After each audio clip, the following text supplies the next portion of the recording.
Welcome to the Over 40 Alpha Podcast with your host, Funk Roberts. We are live, and welcome to the Over 40 Alpha Podcast. This is episode number 158, and I'm your host, Funk Roberts, former professional athlete turned master metabolic trainer, certified hormone and testosterone expert, and a health and fitness guru for men in their 40s, 50s, 60s, 70s, and beyond. And I'm your host, and this podcast is specifically designed for you, the man over 40, and where we talk about how to naturally increase your testosterone levels, mindset strategies, workouts, nutrition, recovery, sleep, supplementation, and health issues. And on today's episode, we are going to talk to my buddy, my friend, and, I guess fellow fitness expert for men over 40, Dimitri Jankoulis. And I'm excited to have him on because we're going to really talk about unpacking trauma that you had when you were younger, and how that's affected decisions that you've made throughout your life, and more importantly, decisions that you're making today, right? If you're not getting the results that you're looking for, if you're struggling to lose weight, if you're struggling in your health and fitness, if you're struggling in your business or at work, if you're struggling with your kids, if you're struggling, with everyday life, not knowing why things aren't working out, why things aren't where they want to be, why you feel, why you just don't feel like yourself. It could be because of some type of trauma that you're still holding on to, and not holding on like, oh, I'm using this as a crutch, but that you just have not let go. And so today I'm excited because Dimitri's going to share with you something that happened to him when he was younger that had to do with his father, and that he kept in for pretty much his entire life until COVID. COVID was a turning point. But you're going to hear his story, and I'm hoping that his story, I know for me, it really emphasizes the importance of letting go, and how as men who are in our 40s, 50s, 60s, 70s, as men who are Generation X, some baby boomers, we lived in a time where there was no phones, there was no social media. There's a lot of shit that we have gone through, whether it's things that we've done or things that we've had done to us, specifically when we were kids, things that we've pushed down and not taken care of, not spoken about, because, we want to be macho. We want to be strong. We don't want to be weak. But those things will come back to haunt you in your 40s, 50s, 60s, 70s. They'll sabotage. You'll start sabotaging yourself. You'll start making bad decisions and bad choices, and it will spiral from there. We're losing more and more men because of mental health issues, because of suicide. I met Dimitri. Dimitri's from here, from Toronto, right? So we kind of like we know the areas that we grew up in, and I think even Angela used to work out at the gym that he used to manage at some point. But I met Dimitri at a mastermind in Tennessee. We both were at a mastermind, right? Like where you go in and you pay to be amongst others who are in the same industry doing the same things, and it's run by all of these different experts in, whatever it was, whether it was digital media or fitness or high ticket coaching, whatever it is. But as soon as I met him, we hit it off 100%.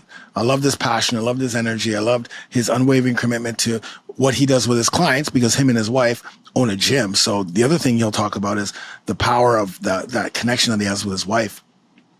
But that commitment is unmatched, and his passion is so there. I'm almost positive he's Aries. I think he's Aries. I think he's actually born the day after me. So I thought it was great to have him on the podcast because I've seen him on YouTube tell his story. And I watched that story and I was blown away at the power of his story with his father and how that affected him as he grew up. It's incredible. And how that sabotaged a lot of his decisions, even though it seemed on the surface that he was doing great, right? He was a bodybuilder. He won a ton of bodybuilding competition. He opened up he was one of the leading managers of a fitness, big box fitness gym franchise, took it from last place to number one. He opened up his own gym.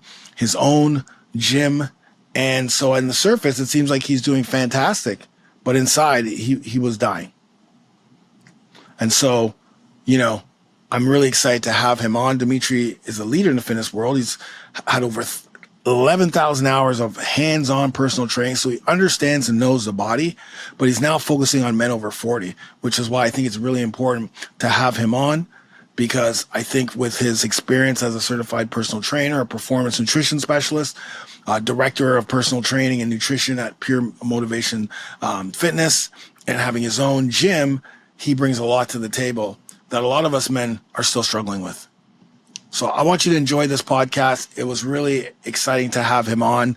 He's not only a fellow fitness expert, but he is also a friend. We talk all the time. And, it's really nice to have those guys on your podcast. Plus he's from the 400. No, he's from the T-Dot, Toronto. Anyways, with that being said, this is going to be an extremely powerful conversation. His story is something that I know that maybe a lot of you listening or watching can relate to. Not specifically his story, but relate to the things that he was saying about not addressing it when he was younger.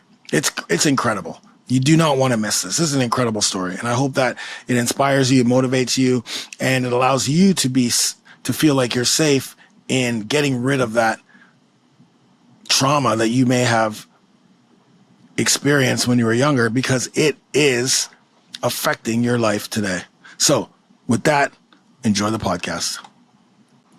Welcome to another episode of the Over 40 Alpha podcast. This is the go-to podcast for men in their 40s, 50s, 60s, and 70s, helping you to transform your health and life. And today I'm excited because not only do I have an incredible guest with a wealth of information, but he's also a friend, right? I met this guy, amazing guy, at a mastermind in Tennessee, and literally we just connected. You could just tell I really respected the way he presented himself, a lot of passion, a lot of energy, a lot of commitment, not just to the fitness industry, but he also runs a gym, and the commitment to his clients, and is also his wife, because his wife was there too. Their kids, it's amazing. So I thought it was really important to bring on Dimitri Jankoulis, my Toronto brother, onto the podcast today, talk about health and fitness for men over 40. So Dimitri, welcome. Thank you, man. I appreciate you having me. It's nice to be next to a pioneer like you. Stop. Pioneer, does that mean I'm old? No, you got some white in there. I got some white. Don't worry. All right. So okay, you still look 25, man. It's all good. Oh, thank you. I appreciate it. It's all that cocoa butter. But anyway. Good, man.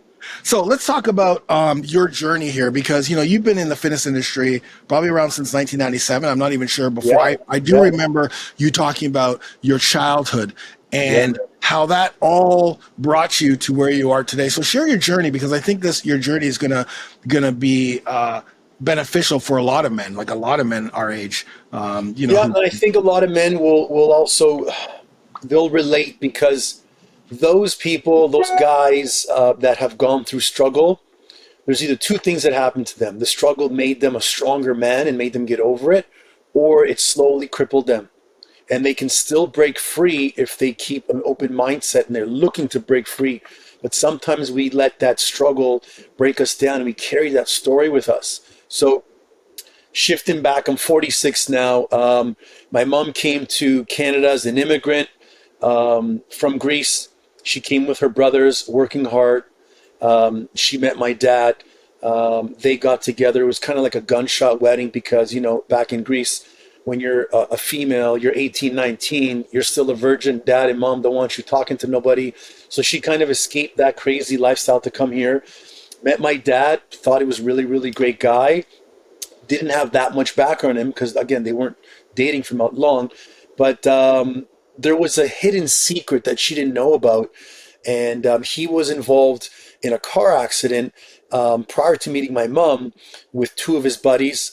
He was 19 at the time. They were drinking. They were out speeding. They hit a big pole, like one of those poles in the streets that have all the lights on. Pole came down, crushed the guy in the back, killed the guy in the back, paralyzed his buddy in the side, and put my dad in a coma for 4 months. No one mentioned this to my mom before they met.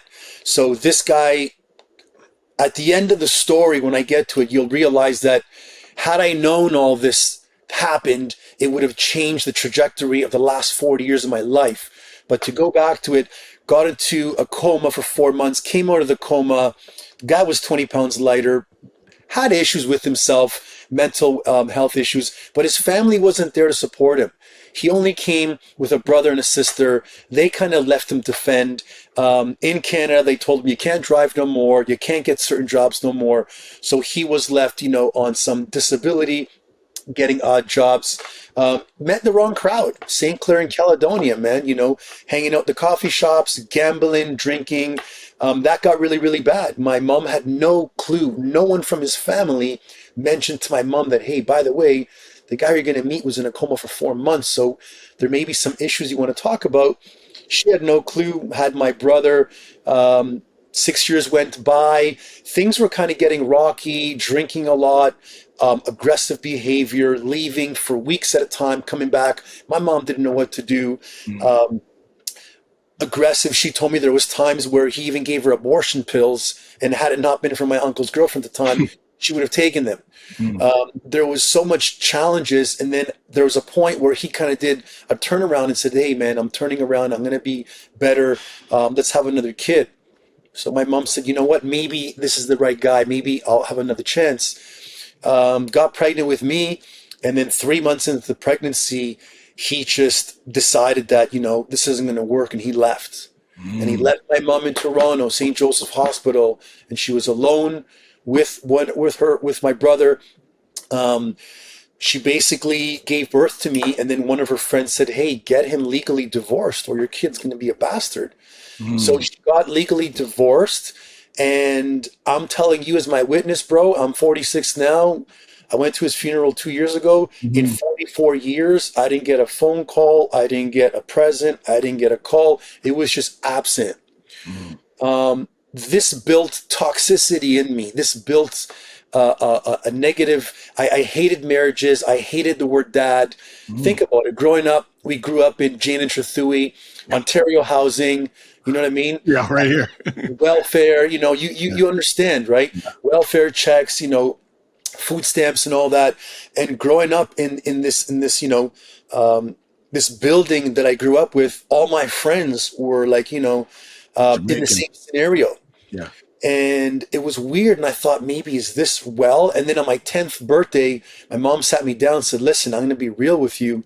This is the scenario. Your dad's gone. He left. He ain't coming back. He was trying to have me abort you. He's a drinking guy. He took all our jewelry. He gambled it. So what is any other 10-year-old kid going to do? He's going to believe his mom.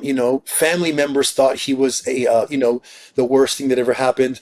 So I grew up thinking, you know what? This is my cards. And I got through so much childhood problems in school. I was kicked out of class every day.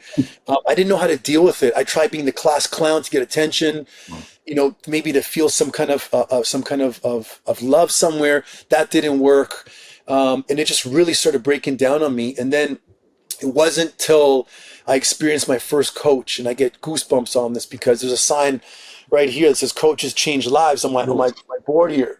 Okay, coaches change lives. I don't care what facet of life you're in, whether you're in marriage, whether it's school, whether it's training, coaches will change your life. So my mom had to work in the summers. She was working full time. She was going to school at nighttime at Seneca College. My brother's 6 years older than me, so he was out with his buddies doing whatever. And there's this 10-year-old kid not knowing where to go. So my mom's like, just stay in the area and just keep yourself busy.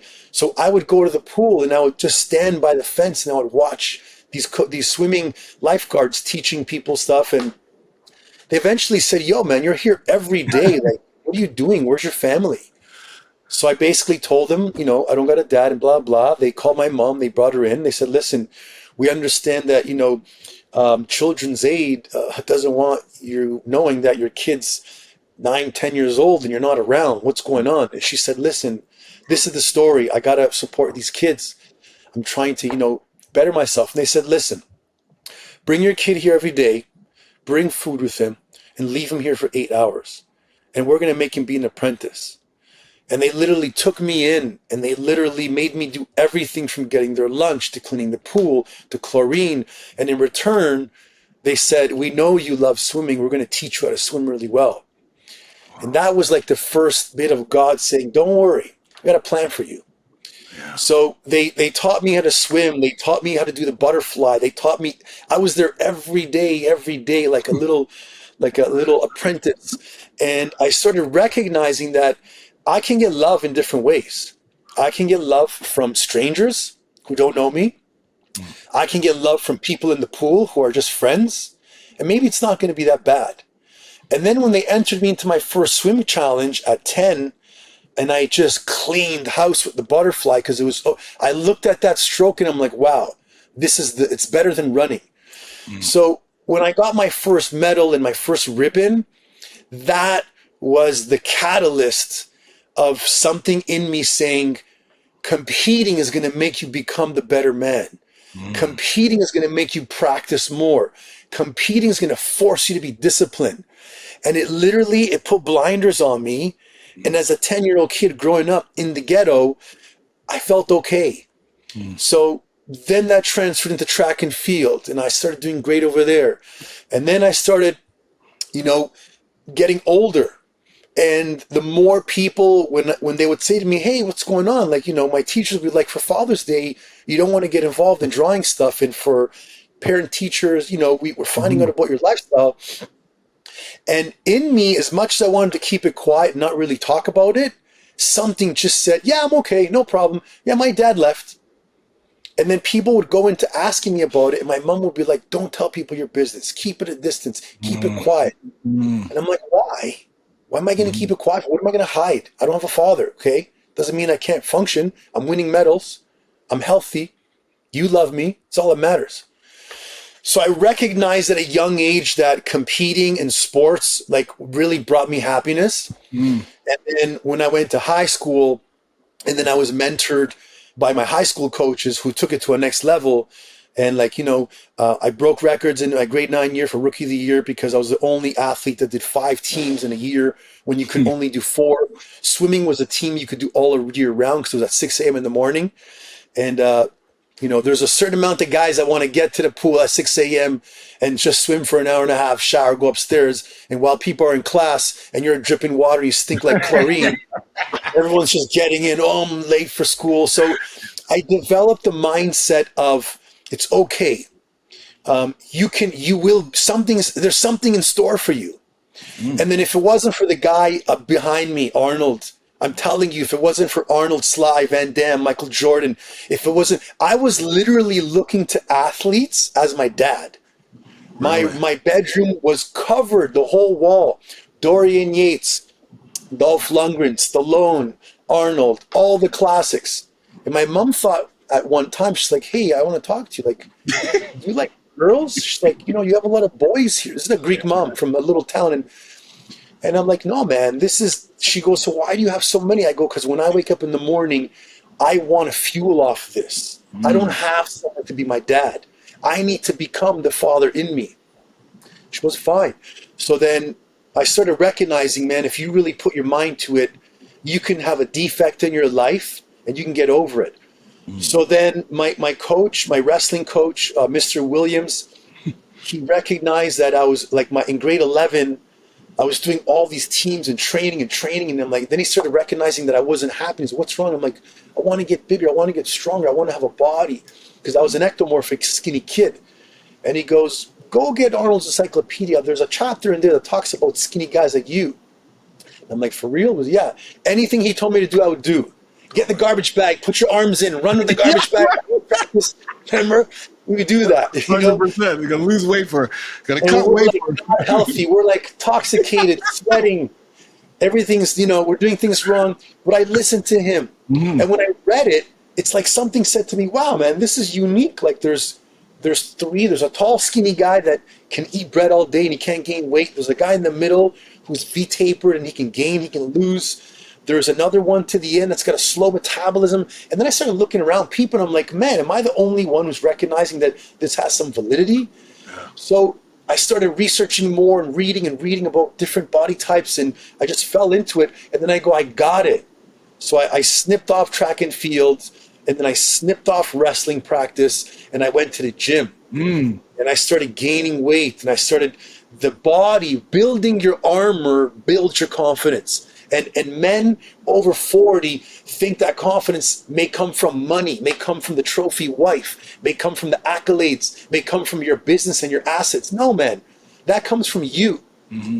So I built up myself to a certain level, and I'm like, wow, this is what I want to do. I want to continue this. But again, having to give your mom money for rent, working full time. My mom made me work from 9, man. Newspaper route, 9 to 11. McDonald's. She lied and told them I was 15. Meanwhile, I was 14. In McDonald's, would you like fries with that? And she taught me the hard route, man. Just like probably you and many out there. Work for what you want. So I had to support her when we were in high school. And then it got to the point where when I was done high school, I'm like, I just want to work and make money because I don't want to live like my mom did. I never want to be poor. I never want to have to be worried about buying my kids something. So then I went full time working as a waiter at the Keg for 4 years, Mr. Greek for 4. I was always loyal. I worked for 4 or 5 years at a time. And then, Arnold and bodybuilding really engulfed me.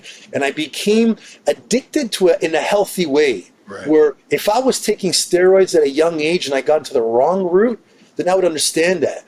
And then I met my first mentor, Chris Simpson, and he came to, and I always tell young kids, like, when you see someone that you aspire to, don't be shy. Stop them, call them, ask them, email them, say, yo, I want to talk to you, I want to learn from you. Because you never know the advice they may give you. So he came to eat dinner with his fiance at the time. And he was sitting at my table, and I looked at his body, and I was so fascinated with the human body. I love the anatomy. Maybe it's the Greek in me, maybe it's the whatever, but sat down with him. I said, hey, man, I said, before you say anything, I want to know what you do, and I want to be part of it. He told me, I own a little fitness studio in Vaughan, and I do this. And he goes, why don't you come up? Maybe I'll help you out. So I went there, and I didn't want to tell my restaurant company that I was working there as well, because they would have dropped me in a spot, but I was doing both jobs. And then my wife's like, listen, you can't be a waiter all your life. You can't be like, a gym guy. You got to go back to school. So Francesca, who's my wife now, we've been together for 29 years. She's been my rock. Since you've been since high school, right? Was that? What? How long? So since high school? I met her at 18, bro. Just when I left high school at News nightclub in Toronto. So I was in high school. I got my card. I'm like, I'm the man. Yeah. Okay. And then she said, no, you got to go back to school. You got to get something. You got to get some paper behind you. And I didn't want to, because, again, all I thought about was, I'm making good money. I'm a young guy, bought my own car, my own money. I'm going to be able to pay for my own rent. She's like, no, go to school. You have more to that. And when I went to school, again, coaches started coming up to me. And Chris mentored me as a bodybuilding coach. My trophies right above me there, all my medals. And it just showed me love. And it showed me that it's okay if my dad left me. And even though I hated the word dad, it was toxic, it was black. And I did not want to ever, people said, why don't you go meet him? I'm like, no, I don't want to meet him. He left me, I don't want to meet him. So I built this fake persona of Dimitri. And meanwhile, as much as men will try to focus on grinding, that's the wrong way, bro. Because that little flame inside of you of negativity and pain, it's still going to grow and it's going to spread. So as much as I was this confident bodybuilding guy, motivated guy, could speak to an audience, my wife's the only one knew that I would be crying sometimes out of no reason because I'm lonely. So I kept that, that stubbornness. I didn't want to bother with him. I started competing in drug-free bodybuilding for 9 years. Wow. I started building a name for myself. I left that club. I went downtown to Premier Fitness. I worked for the horrible owner, John Cardillo, back in the days, Premier.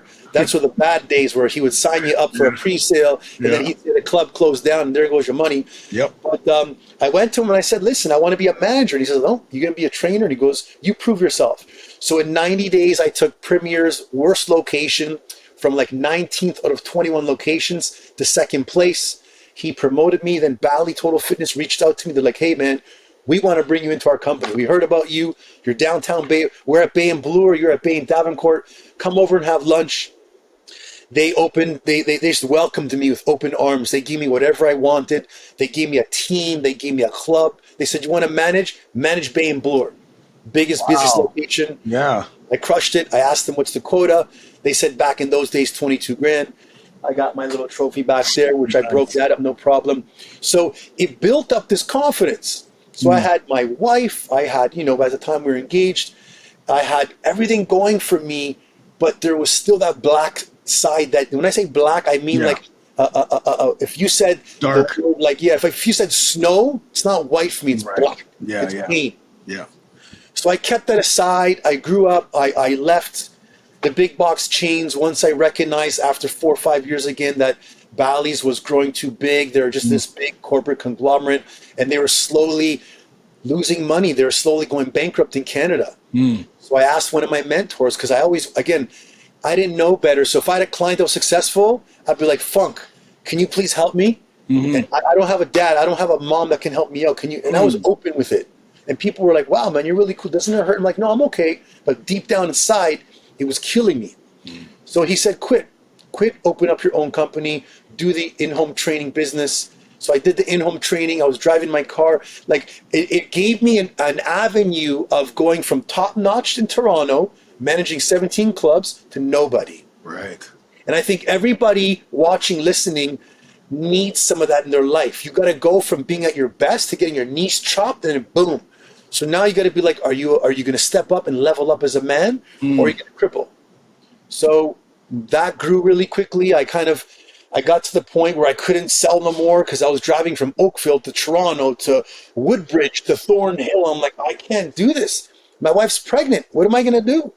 So I went to another mentor client of mine, and he said, hey, get your numbers in line, go to the bank, show them what you're doing, get a business plan going, and then get a loan, open up your own business. So nobody wanted to give me money because, again, my mom didn't have money. I didn't have a background. So I went, RBC gave me $250K, BDC gave me $100K. I scrounged up $75K of my own. And I went to the bank with a box of cash. They're like, where'd you get this from? I'm a waiter. I'm a trainer. I cut grass. I'll do anything for you. That's amazing. So then I approached this plaza that I'm at Dufferin and Major Mac, and they're like, sorry, man, you don't got no covenants. You don't have nothing that we could take from you. We have no name from you. I said, can I come back to you with a business plan? I got stats from all the clubs I worked at. I go, I want this. I want to open up my gym. And I didn't want to do it in Toronto. I didn't want to go Thornhill. I wanted to go a little bit north, kind of segregated. And I came to this area, they're building a big plaza, and nobody was supposed to be here until they built it up. So I came back to them with a wicked business plan, signed letter from RBC, BDC. They're like, let's go, come in. Because they recognize a young guy is going to sign himself, indemnify himself. If he loses it, he loses everything. I didn't even know what that word meant. Yeah. And my lawyer goes, by signing this, they can take home, your car, everything. I'm like, just don't worry, I'm going to do it. I can do it. Right. And when it comes to being a strong role model as a man, as an uncle, as a dad, as a teacher, anything, even if you're mentoring someone as your neighbor, you need to have the vision of what you want, like Arnold said. Because if you can't see it, you can't feel it, you can't smell it, you can't hear it. So if it means you're overweight and you're fat right now and you hate the way you look, you need to stop and say, yo, man, when I was in my 20s, I used to look good. So that picture's got to be on your phone. That picture's got to be in your bedroom. Yeah. So I just want to, dude, this is amazing so far. This is amazing. But I want to dive on that because when I was, I had a program called Spartacus Workout, and I was trying to get lean and ripped. And so I did that I put a picture of Obi Obadaku. Okay. I put a picture of him because he looked like me, black, and his body was shredded. I put that picture everywhere, literally everywhere, because that's who I wanted to look like him. And if you look at I got to post this somewhere, but I have an 8-week transformation. Every week I took a picture, right? Because I was almost at the point, but I just needed to get ripped. If you look at the picture of me at my 8th week and then him, we almost look identical. Because I only saw him all the time. And I think that that's a very powerful statement that you made when you said either think about when you were like, ripped, or when you were healthy, or when you were athletic or whatever, take that picture from back in the day and post it because that's what you want to get to, or choose somebody. Yes. And look at that picture every single day. Someone who's, don't go overboard. I didn't go overboard with Obadaki because I was kind of close, but not right. There's still work to be done, but that can be the vision. Like you said, smell, taste, touch, like that is so important. And I kind of took Arnold's role model saying, listen, I'm going to build my body to have a body. He said, I'm going to go into Hollywood and then I'm going to become a politician. So I told myself, how am I going to make it in this world? Well, fix yourself, work on you first, build your body. And then from there, if you're going to build your body, do something with it. So when I got into bodybuilding, I didn't get into bodybuilding because I wanted to become a bodybuilder and win medals, make it be my life. But I said to myself, if I ever want to open up a gym or do something, I need authority, I need credibility. And I need to do that. So I did it for 9 years. I didn't continue. My pictures are there and I've done really, really well. But I didn't want to continue because I knew that there's a side of bodybuilding which requires drugs. There's a side of bodybuilding which requires performance enhancing, use. And I just said, what, it's not for me. My goal in life, to tell you the truth, bro, was to be a dad. Right? That was my goal, to have kids and to give the love that I never got. So came to the Plaza. Plaza was working well. We expanded after 4 or 5 years with my wife's help. We did it. We actually ran it well. And then COVID came by and just took everything away from us and just shot us down. So I'm like, here we go again. The outside the gym, there's a beer store full of people waiting in line. There's, people in line at the grocery store, but I can't bring in 10 clients to work out in the gym. So I literally lost my whole team. I lost my GM, Dan the man, for 10 years. I lost my office manager, my coaches. And I literally was in here shutting off the lights to conserve energy, just going through depression. And again, what started kicking in was that father leaving, maybe this is just something. It just started coming back to me. So one of my coaches, again, I started hiring business coaches 10 years ago.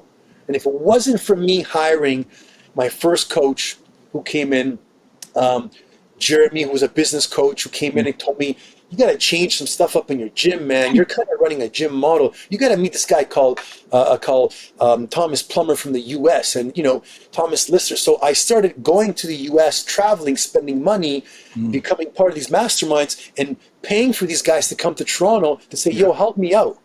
I got the drive, I got the work ethic, but I don't have the experience. So all these business mentors were like, stop selling membership. I'm like, why? Don't sell membership no more. Just sell coaching. And if people that come to your door don't want to buy coaching, don't sell them, because you want people who have committed. So all the stuff that my coaches told me worked. Right. So my last coach, Tim Lyons, he goes to me, embrace the suck, man. He goes, I'm in the US and Arizona right now, but you got to embrace the suck. You can't let it drop you down right now. He goes, get something, do something to kind of make you to remember that where you came from. So I went and got this tattoo.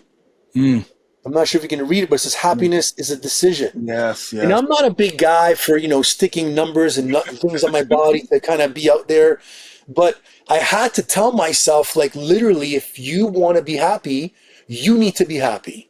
Right. You got to make yourself happy. So if there's a man watching right now that doesn't like his body, it's up to you to change it, nobody else. And if you failed 5 times, guess what? There's 5.5, 6, 7, 8. You can still fail 3 more times and still make it. So I held on through. We got through COVID. And then this is where I'm going to go back to my dad's story. Yeah. Meanwhile, through COVID, I get a phone call from my father's family. This was 2 days before my wife's birthday in December. And they're like, hey, this is so-and-so, Giancoulis.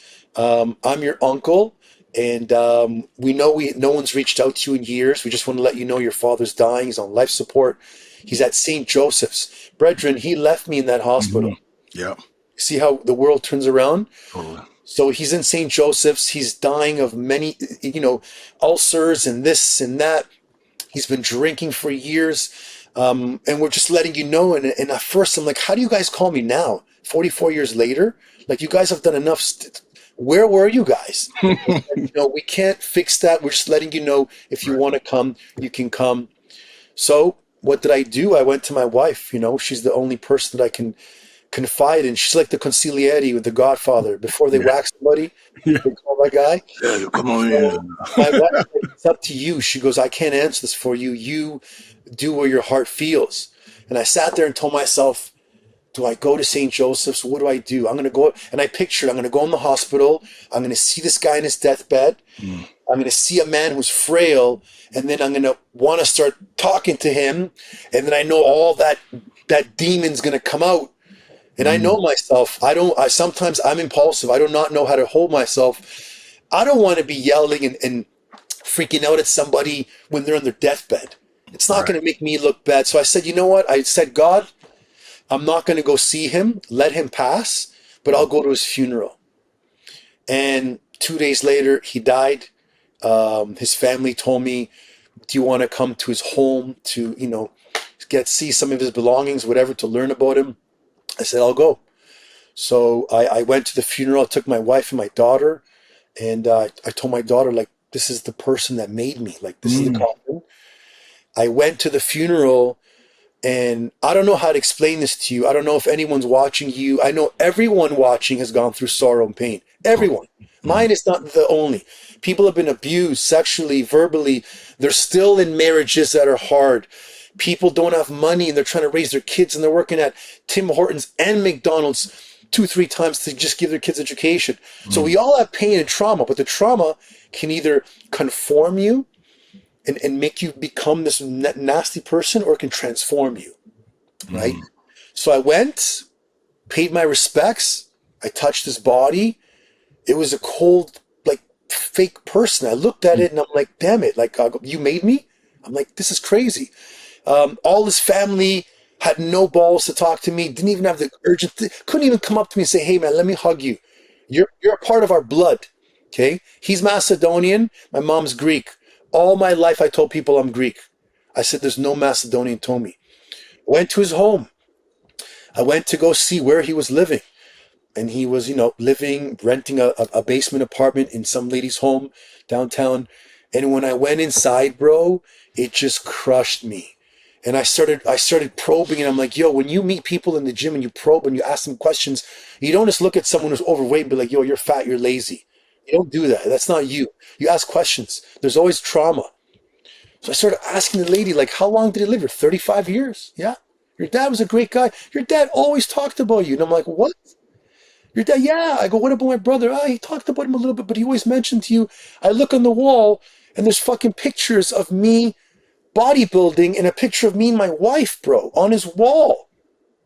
And I'm like, how is this possible? I'm going inside. I'm like, he had like 5 suits. He had no TV, no phone, like bare minimums, bro, bare minimums. 2 mattresses on 4 concrete bricks. And I'm like, wow, man. So then I started asking her, and he's like, yeah, his family wasn't helpful. They told me that, your dad, his father died in the war in Macedonia, so he never met his dad. His mother was a piece of shit, which is because she remarried some rich person, some guy who was like 80 when she was 40, had 2 twin daughters, and abandoned her own kids and said, yo, I'm going to bring you to Yaya. Well, Yaya is like the grandmother. And she left them.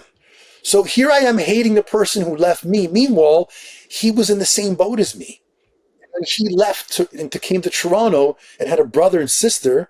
And if they ever watch the show, shame on you guys for not helping out your younger brother. Like if my wife gets sick and she's in the hospital for a month and she's in a coma, bro, when she wakes up, I know there's going to be something wrong. So after 4 months, they didn't help him out. And back 40 years ago, bro, there wasn't mental health. There wasn't, oh, you're depressed. They didn't have that. You're divorced. Must have been your fault. You're a drinker. You're an alkie. Or you're crazy. You're crazy. Crazy, right? That's that mental health thing that back then was you're crazy, you're psycho. Remember they put Alice Cooper in a psycho ward. Remember back in the day? They put 100%. Alice Cooper in a psycho ward, but he was a drinker and he was just a little off, right? So Right? And I couldn't, and I'm thinking to myself, holy crap, bro, you're a smart guy. You don't need to put two and two together. He was bitter with his life. yeah. His mom abandoned him, took these two twins and made them their love. He came here, 19 years old, reckless guy. I know if it wasn't for my wife, bro, we wouldn't have this gym. If it wasn't for my wife, I wouldn't have, Wow, I wouldn't have me, because she's been a spine that said, yo, wrong friends, wrong crowd, wrong this, wrong decision. Wow. So I'm like, damn it. And I told my mom, why didn't you tell me all this shit? She's like, what do you want me to tell you? She goes, I didn't get into this. He left me. I had to raise you. Totally. So I'm like, okay, I get it from her end. But had I known he was living like this, bro, and while I was in my 20s, 30s, 40s, enjoying life, going on vacations, making money, building my career, I would have sent this guy money on the side, say, yo, someone help the guy. He had an issue. But she said he always talked about you. And I go, well, what do you mean? Like, didn't he want to come see me? And she goes, oh, no, he knows that you guys didn't want to talk to him. And he kept saying, oh, my kids are good, but they don't want to see dad. Oh. So poor guy, he came up with his own story. Totally. And at first, like I went home and I went to the spot. I parked my car and I never bawled this hard in my life with my wife next to me. I bawled, bro, and it hurt. It hurt for 45 minutes. Yeah. But then it felt like, it was like, when you go to like the Caribbean, my favorite place, Jamaica, and you're expecting the sunshine, is all this rain, and you're like, damn, what a waste of a vacation. I'm ready for my jerk chicken. It's all rain. And then all of a sudden the sun comes out. And you're like, yes, this is why I came to vacation. I literally felt this toxicity come off me. Wow. And I grew. I think I matured at 44, saying, you know what? Men suffer, man. Yeah. And men keep it quiet. And men need just as much help as a woman. If anything, men are supposed to be this macho guy, the tough guy, the guy that can work, pay the bills, come home. But there's a lot of men that are struggling. So due to the fact that God gave me the opportunity, I'm going to call it the opportunity of COVID, not the negativity. He gave us the opportunity to pivot. And then people started reaching out to me. Guys I didn't know what to do. So I'm like making videos on COVID and I'm making these live workouts and 3 people are following me. And then I had my kids and my wife are doing cooking shows. We went through the worst time, bro. Yeah. But people started reaching out to me saying, hey man, you look fit. I need help. So I'm like, you know what? Okay, perfect. My other coach, Vince Del Monte, I got an online training program going on. He goes, yo, put your shit on the app. Reach out to people. Your gym can't be the only thing you're doing. If the gym goes by tomorrow and COVID comes back in, what are you going to do? Yeah, exactly. So I didn't know what to do. And I'm like, I didn't know which audience to grab. And remember when I met you, man, yeah. Biggest thing that I kept talking to you about was, I don't know what to do. Like I've always sold to co-ed and men and women. The gym's been men and women all my life. And then you're like, go with your heart, bro, and stop worrying about who you're going to please and please you. And I said, you know what? You're right, bro. I'm a man now. I'm not no young boy. I'm not no, bachelor on Instagram, shredded, no kids, no mortgage, no responsibilities. I'm not one of these guys that people want to aspire to when they're in their 20s. You go be 46 or like you're like, what? You're 50 now? 55. You're at a point now. 55, bro. You look 25, man. You look at you. So I told myself, you got to be the role model now. You got to show men out there and work with them. So I said, perfect. I'm going to work with men over 40. I want to help them out. I want to, be the motivator and driving force for them. And I want to help their wives as well. But to me, it's important to help men who've got kids or even men who want to have family, because so many guys getting married today, they get so confused at looking at chasing other tail with women, or looking at there's a good life of what they think can be amazing. And then there's the boring life of having one woman and your kids and all. And there's so much confusion. And there's so much confusion of guys thinking they got to grind and keep quiet and not tell no one. And the one thing about me was with my coaches, I was always be able to open up.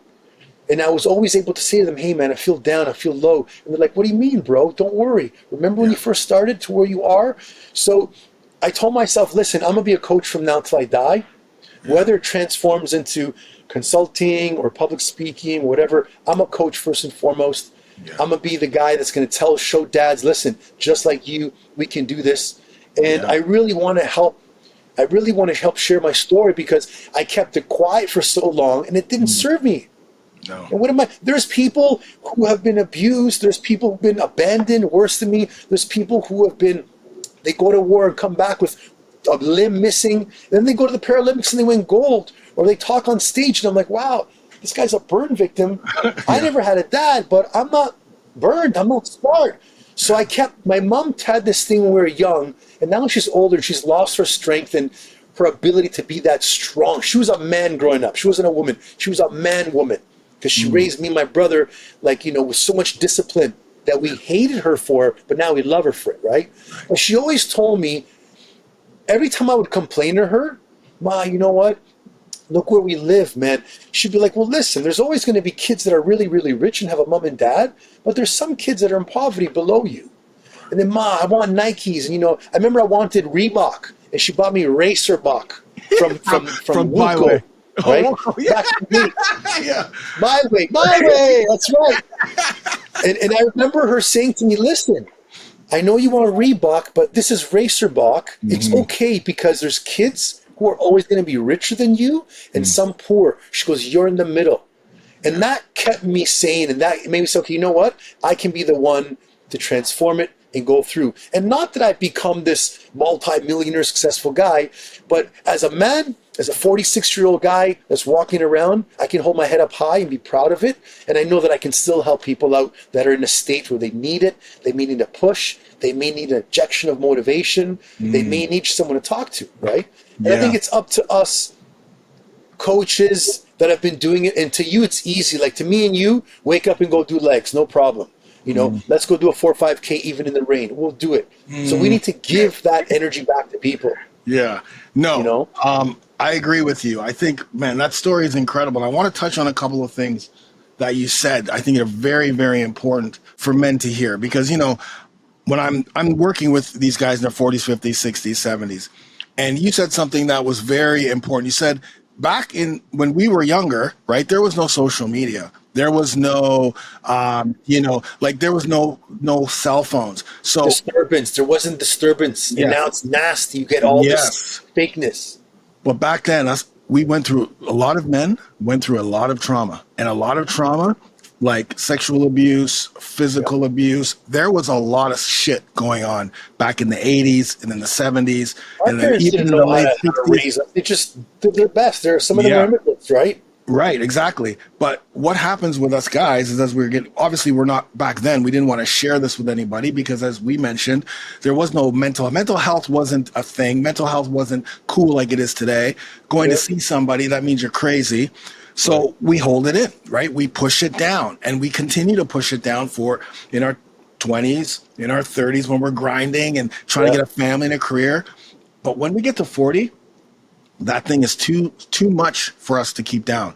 Like in regards to, it starts coming out and it starts making us, it forces us to make very bad decisions. So we start making horrible decisions in our lives. We start sabotaging ourselves because we think we're not worth it. So we're going to get to this here. And although we could go further up, we sabotage, right? Because we're not worth it. Because we haven't dealt with that thing that we kept down.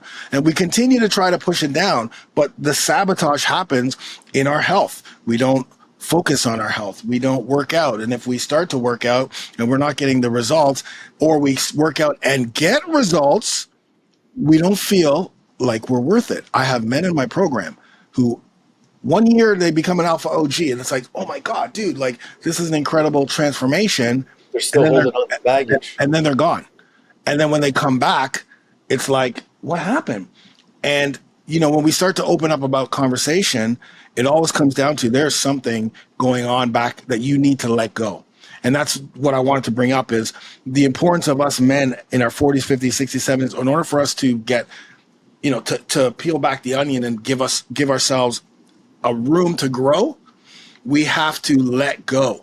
because we're holding on to shit that, like you were holding on to what was going on with you and your father and not having a father. And like that just became resentful and anger and I'm okay. It affected my relationships, bro, because Right. even growing up young, you're thinking if you have all this hate in you, you don't look at marriage as this holy thing. Right. You look at it like, well, it cannot maybe work, so maybe I shouldn't get married. Maybe I should just be a gigolo and party around. And then there's guys that keep becoming gigolos, and then that becomes more damage to them. Totally. And I honestly feel if my father never passed, I would still be holding on to that because I'd be saying till this day, where is this guy? I'm 46 now. I got kids. My kids can't meet their grandfather. But I understand that and I even spoke to his sister after, and we connected, and I told myself, bro, he never had the opportunities you have. Right. So he only knew the guys, tell me your first 5 friends and I'll tell you who you're going to be. So if all your friends are drunkies and they're sitting in a coffee shop gambling all day, you're going to become a gambler and a junkie. Right? Totally. Yeah. Yeah. And so, it like you got the opportunity to let it go. Like since you've let that go, right? How has that enabled you to move forward with your life, your business, your relationships? It's helped me get to the nucleus of people. And like when I meet with people and they have stresses and problems, like I met someone yesterday and they told me that they're in a marriage and the marriage didn't work out and they had to flee here and go there. So I know how to understand them now, but then I know how to tell them to departmentalize and say, let's go deep inside and where's that thing coming from? Where's that stemming from? Let's face that. Don't hide it. Because you can keep hiding it, but it's like weeds versus an orchid, okay? And Bedros Koulian is one of the best people who said this. The orchid is so delicate and fragile. You can't put too much water or it dies. You can't give it too much heat or it dies. You got to water it with just an ice cube. And it's so fragile. And he says you got to be anti-fragile. Whereas a weed, you can put cement blocks on it. A year from now, it's going to start coming from the corner. You can spray it, kill it. Again, a month from now, it's going to keep coming up. So like you said, that toxicity ain't going to go away unless you deal with it. And sometimes dealing with it means go get therapy. Yes, go speak to someone. 100%. That is my number one thing I tell guys is go talk to somebody who has no skin in the game. They don't know who you are. So whatever they're telling you is what they're seeing without any, like knowledge of who you are. Those are the type of people you want to talk to because they have no, that's what I'm looking for. Like they have no skin in the game, right? They're just there to help you. Yeah, they're unbiased people.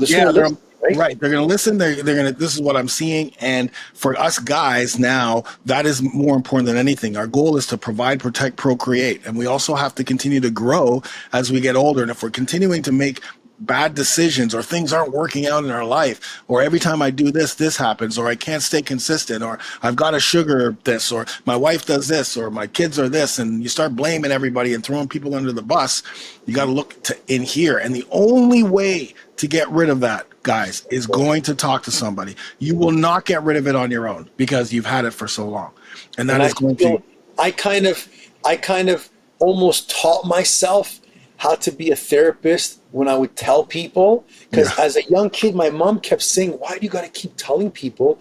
I remember sometimes even my wife saying, why are you always opening up to people when they meet you like you're strangers? And to me, it was like, but I'm proud of myself. I'm proud that I am where I am in my... Some people, when they come from dysfunctional family, they have problems and they don't fix it. And some of them do very well. So I wanted people to know who I am.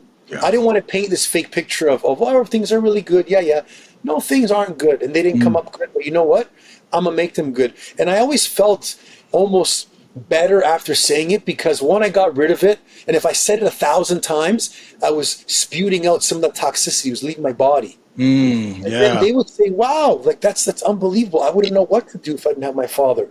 And then I kept getting those little pats in the back saying, you know what, bro, let you go. There's another guy who said they wouldn't know what to do. And there's another guy who said, wow, I come with both parents and I still feel that I haven't had the success that I can have. So one, you got to deal with your past trauma, 100%. number one. Okay, whether it's, and it doesn't have to be a psychologist, because some people, they don't feel comfortable talking to a shrink. I feel more comfortable talking to a fitness coach or to a sports coach because they're going to speak my language. They're going to give me some training tips and whatever. Then they'll give me a little bit of talk. So one, speak to someone, get help. Number two, fix you. Fix your body. You want to become a better businessman, a better father, a better husband? Fix you. Make yourself be the one that's proud because you've taken the tool and you've changed something about you. Now, I don't mean get down to 10% body fat, but I'm just saying fix you. If your health, and there's markers that tell us where we are. Just like your bank account will tell you if it's negative, if it's neutral or positive. So if there's markers that tell you you're obese, then lose some weight. If there's markers that say that a man at 40 should be able to do 15 push-ups, get to 5 or 10. Fix yourself, work on you. Because if you can work on you, you build the competence. And if you can build the competence, then you build the ability for you to have confidence. And then if you have confidence and competence, then you change your character. And then you're like, wow, I'm not that old guy. I'm not the guy who's a drinker and who's a porn addict or, keeps himself clawed and keep locked up. I talk about it and I get open it. Yeah, I think, transparency is key. Like one of the things I always say is the most powerful person in the room is the person who doesn't have anything to hide. And that is like, I'm most of the time, I'm in recovery. I've been an addict. There's a lot, but I don't keep it back specifically from my guys because I know that every single guy that I talk to has something. Everybody has something. So me telling my story or letting people know or putting my guard down or, that's just me, just being me and just, okay, whatever, man. Like, I know you got shit too. So, that's it. And it lets them open up to you too, which is good. 100% it gives them a little bit more, this guy isn't. Like, this guy's actually cool. Every time I meet somebody, for instance, I went to my cousin or sister. I went to her, she had a wedding party that she went to. So I walked in and, I'm a bigger guy, and compared to all the other men in there, right? So a lot of times men are afraid to kind of speak to me, right? Because they get intimidated, man. They think you're going to be this meathead who's going to be all confident, super confident. Exactly, but sometimes they also try to big themselves up, right? And so for me, what I do is I'm the talker. I say hi to everybody, and I always kind of let them know that, hey, man, like, oh yeah, I had a really tough day today, blah blah blah blah blah. So you know what I mean? And then it allows them to like sit back and go, you're not how I thought you would be. You know what I mean? Like, and then next thing you know, we're talking. But men have to be able to kind of put that ego down, right? And allow, because the other thing you talked about, which I just want to get to before we leave, is the isolation, the not having friends. Because as we get older, like men, 40s, 50s, 60s, 70s specifically, we don't have friends. We don't have friends like our wives do. Like, I mean, real guys who you can call and talk and whatever. We lose our buddies that we've had before just because of life, right? People move, people get families, people get jobs. So sometimes we end up lonely. And if you're retiring and you're lonely, that ain't good. That ain't good. So we need connection. Men need connection with other men who are on the same journey as them, right? Like you talked a little bit about being lonely or something, but I guess it was probably because you were working. It was always working, and it was always, especially during the COVID time, man, that's where the whole world became lonely. And that's where your traumas pop up, man. Totally. Because when you're quiet and you're lonely and you're nervous and you're anxious and your body's kicking in the cortisol, then you start remembering all this old stuff coming in. Yeah. And it starts making people second guess where they are and what they're doing. So that's why, to me, training and fitness and competing has always been my drug. Totally. And it's like, even till today, my kids don't get why I keep pushing them to go compete. If you don't make the team, go back again. Yeah. Go play basketball outside. And they're like, why is everything about fitness? Because there's a certain feeling you get inside when those endorphins are kicking and you're sweating and the world just kind of goes quiet for a bit and you're involved in that sport, that fitness. And then you feel better because you accomplished something. And to me, you mentioned ego. I think ego is the biggest killer of every man. Because when you're too confident to admit you need help, that's very dangerous. Yeah. Because if you can't tell your wife, hey man, I'm going to go hire a coach, or I'm going to go speak to a therapist, or I'm going to go talk about my drinking problem, you're thinking that you can control it, and you're trying to make up this image of who you are, when in reality, it's not true. And then God's speaking to you, and your subconscious is telling you you shouldn't be doing that. It's like whenever anyone watching here who says, I'm not going to hit the snooze, or I'm going to work out tomorrow. The minute you don't work out tomorrow, your body goes, why'd you do that for, man? You know you wanted to. Or why are you lying to yourself for? And then we just keep trying to mask it. The mask of masculinity. Yeah. And there should not be no mask of masculinity. You should wear yourself on your sleeve. Totally. And if guys are comfortable enough, and I'm sure hundreds of guys in your program have been mentored from you because they see a real coach. They see someone who's giving them the assistance they need, the guidance. You've built such an amazing community of thousands of men, forget hundreds, thousands of men over the years. And now you've built this reputation where one day when you and I lay to rest, you can look at yourself when it's time to be chosen and say, hey, man, I'm Funk Roberts and I did really well. I gave back and I've helped people. And if I go at 55, 57, 97, I've given back and I've done well. And I tell people that is how I want to know when I die, that I've given my best to my wife, to my kids, to my community. And to, again, we need to learn to be selfish a bit, because I always tell people, do it for you.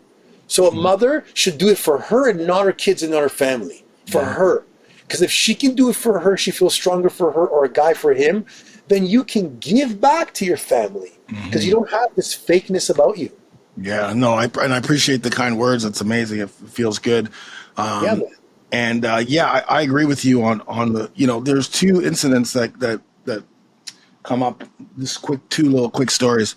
I had one of my members who was just he was in like the second phase so he just finished phase number 2. And his life started to change. He was getting a new job. Him and his wife were kind of getting, his wife was really excited that his body was changing. And, he was feeling really good. And then literally the next week, he's like, okay, I have to, quit the program. I got a new job and we're trying to save money. And so I have to quit the program. And so, and also because my wife probably, wants me to quit too, because we got to save. And so I sent them a video. I said, do you honestly think, I said, okay, great, lovely, but just think about where you were and where you are. And what were the things where you were when you first came to this program? You just lost your job, fucking, shit was happening. You started doing this program, and now you're getting a job. You got the confidence to go sit in an interview. You got the job. Now you have a new job. Your body's changing. Your health is changing because he was very unhealthy. And do you honestly think your wife is going to applaud you for doing this? Right. And so I just kind of pushed back a little bit, and, and then we canceled. And then 2 days later it came out. It's like, my wife is pissed off at me that I canceled a $29 a month thing that was actually doing me better. The money was the ego, because he felt that he didn't need it. And totally. Sometimes that's what I'm saying, man, as a coach, I'm glad you did that to him, because a good coach that cares will put their arm in and shake the client and say, yo, this is where you are. You're not living congruent to what you said to be. And we're confident enough to know that if the person will decide to leave, no problem. We're trying to help them out. Yeah. Right? Yeah. And if they decide to stay, they'll get results. Yeah, he's back, by the way. But anyway, he's back. He realized, man, my wife was really upset about that, where he thought that she wouldn't be, right? And the other guy was somebody who was, again, phase 3, almost getting a milestone. And then he decided to not work out one day because, the week was a little bit crazy. So he didn't work out. But that one workout that he didn't do ended up 2 days, 3 days, and now 4 days because he was tired. One of the things we have in our program is accountability. So we have accountability Sundays. Every Sunday you prepare for the week. So okay, I'm going to have challenges this week. How am I going to deal with it? Here are my foods. Here's when I'm going to do my workouts. Obviously he wasn't doing it, but that exact thing. And it's great for him because he became aware. It's like, oh my God, I missed one, saying I was going to do it the next day, but the next day the same thing happened because like now I'm 4 days out, and instead of making a plan to get that workout done, like you have to get that workout done. So if you're coming home late, you're working out and then you're going to sleep, because if you don't do that, it's going to compound.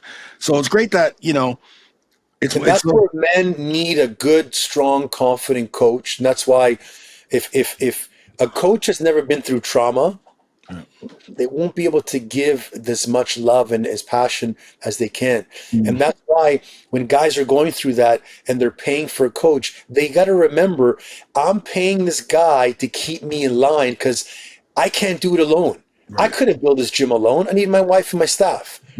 I can't do everything on, my wife can't do everything on her own. She needs my help. So we all need help. Totally. And Arnold was the best. In his new book, Be Useful, he talks about in the first chapter, people say to me, wow, you're the self-made billionaire guy. He goes, no, I wasn't. My coaches, the actors, the producers, the makeup artists, everyone has to come involved to help out. So when people want to be a lone ranger and they don't want to invest in a coach because they think, I'll just try it on my own, all you're doing is you're wasting time versus collapsing time with a coach. Yeah. That's having a coach. 100% coach and a good tribe and community of people who are on the same journey as you, right? Like you want to be around 5 people, your 5 close people should be, better than you. They should be on the same journey as you. They should have the same mindset as you. And so sometimes you have to get to a point where, okay, I'm going to join this group of people, or I'm going to get a coach that is going to keep me focused and is on the same journey, so that we speak the same language. We know the pain. We can help each other stay accountable. Because you've also built pupils in your program, and I know that because you told me about it, because now I'm seeing it with me, where some of my students are becoming the mini coaches in the group. And they're posting. I got, Julian in my group and a few other guys, and they're being Dimitri. They're like posting messages, and I'm like, wow, I'm waking up to 6 a.m. and I'm like, these guys are having full chats in the phone of things they're going through. So that's where guys should be moving towards investing their money into. Because again, it's not a bad thing to have a coach. People think by having a coach, oh, then I must be doing something wrong and I need help. No, man. It's like having a teacher. The only difference is they're going to be teaching you something different. Yeah, we all need coaches until the end, until we die. We should need coaches and teachers and mentors to help guide us and make sure that we're on the right tracks, people that can help us and people who have done or are doing the things that we want to achieve. So don't be afraid.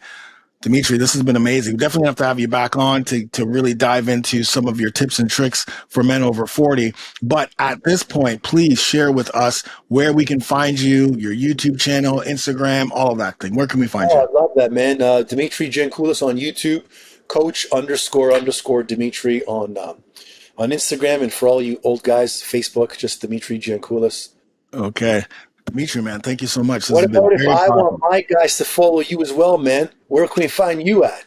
Well, you can find me at over40alpha.com, but if your guys should be following you, because you're the man. I subscribe, and you're the guy, man. You're amazing, and thanks, bro. I can't wait to talk to you again. So thank you for being on the podcast. I appreciate you. Next time we do one, you'll come on my studio. Absolutely. Absolutely. As well. All right, man. Thanks for having me, and peace out to all the guys who are watching this. Thanks so much, and we'll see you again.